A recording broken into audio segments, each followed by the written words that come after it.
Hello everyone, today we have new video review and this time we're gonna check fresh release from Special Hobby. That's another version of 1/72nd scale aircraft, and as you can see this time it copies British type with Kittyhawk Mk.I. The same scale as I said before, 1/72nd, and now we're gonna check it closer. But as usual I will remind you that we are still gathering money on the new camera. Some of you already helped us with some money. And we still need more for the nice new camera, which will provide better video quality, and you can help us by pressing the donate button on our website. So this kit is already available for purchase as far as I know. It is finished in the same scale as previous P40, but as you remember, British Air Force has got their own version. It's Kittyhawk Mk.I, and we have this nice box art on the front. Box size is absolutely the same as what we saw in P40 case. Here you can see comparison with my hand.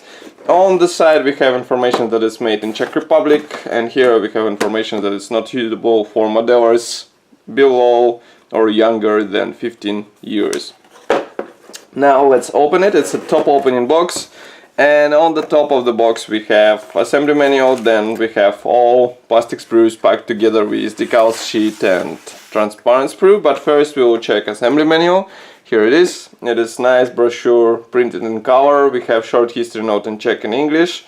Then we have parts map, paints chart. Assembly process starts with cockpit, of course. We continue with wings, fuselage, attach landing gear wheels, and then some external equipment such as fuel tanks, and of course canopy parts. Here we have marking guide, which is printed in color. I'm not sure how many marking options are here. As you can see, we already have 3 of them. Next we have, okay, so in total there are 3 marking options, and then we have gallery of other kits offered by Special Hobby, as well as picture of resin upgrade sets for this particular kit and some CMK tools from the same manufacturer. By the way, this handle for soles, we'll check it in separate review, so stay tuned and follow our YouTube channel. And now we're gonna open this plastic bag and check all these plastic frames closer. I am quite sure that molding quality and parts division is absolutely the same as what we saw in the previous or first P40. But nevertheless it is interesting how Kittyhawk is finished. But first I want to show you the decal sheet. Decal sheet is printed in cartograph, and it carries all necessary symbols for 3 marking options which you saw in the assembly manual. I'm not sure, yes, there are no decals for the cockpit, so you have to do it with your own hands. Get ready to carefully paint it using hand brush or dry brush method, or maybe buy an aftermarket set, PE set, for fine detailing of your cockpit.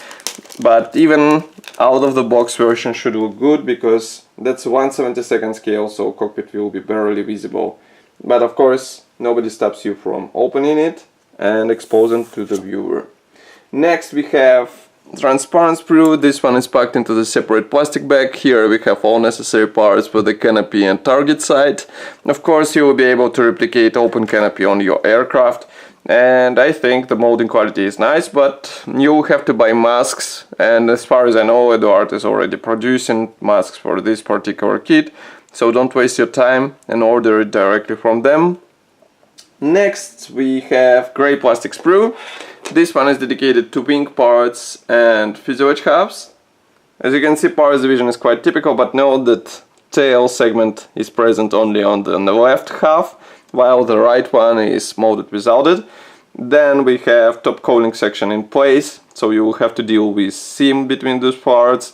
Now both wings are divided in quite interesting fashion, I would say, because we have only 2 halves for wings, and ailerons are molded separately. Here we have tail wings, that's a frontal part of the air intake, and here is a separate rudder. Now let's zoom in so that you can see these parts closer. As you can see, we have recessed panel lines. Also here on the fuselage we have exhaust parts molded separately. Again, recessed panel lines. Here you can see the special cutouts for the wheel wells, and here is another fuselage half. Now let's flip it over. On the top wing half we have some detailing for wheel wells, and note that wing edges are molded together with this top part and ailerons as well. So this might serve as a position elements, because as you can see we don't have any position or guiding pins inside. But fuselage halves are a different story, because here we have position guides which should help you with alignment, and overall detailing looks fine. As far as I remember, cockpit in this model is assembled separately, so no worries about the plain plastic here. But we will check it in a second, because all the cockpit parts are placed on this second sprue. And as you can see here we have internal and external parts as well. So let's zoom in. Here you can see cockpit walls, which I just mentioned, and they can be detailed even more if you would buy PE set. That's the rear armor wall for the cockpit, that's the propeller hub, landing gear wheels which can be replaced with resin parts from the same manufacturer. Then here we have exhaust stacks, different external elements for the fuel tanks, several types of propeller, and landing gear leg for the tail. Here we have dashboard, which is molded together with rudder pedals, and landing gear legs, fuel tanks, several types of the seats, again several types of the dashboard. By the way, you can replace seats with resin parts as well, so it will be up to you what you would like to see in your kit. But that's pretty much all for this kit. Quite a nice detailing for 1/72 scale. And it is available already, as I said before. You can order it directly on Special Hobby website. As usual, I will be happy to hear your opinion in the comment section below, and if you like this video, press the like button and subscribe to our YouTube channel, and I will see you in the next video review as usual. Bye!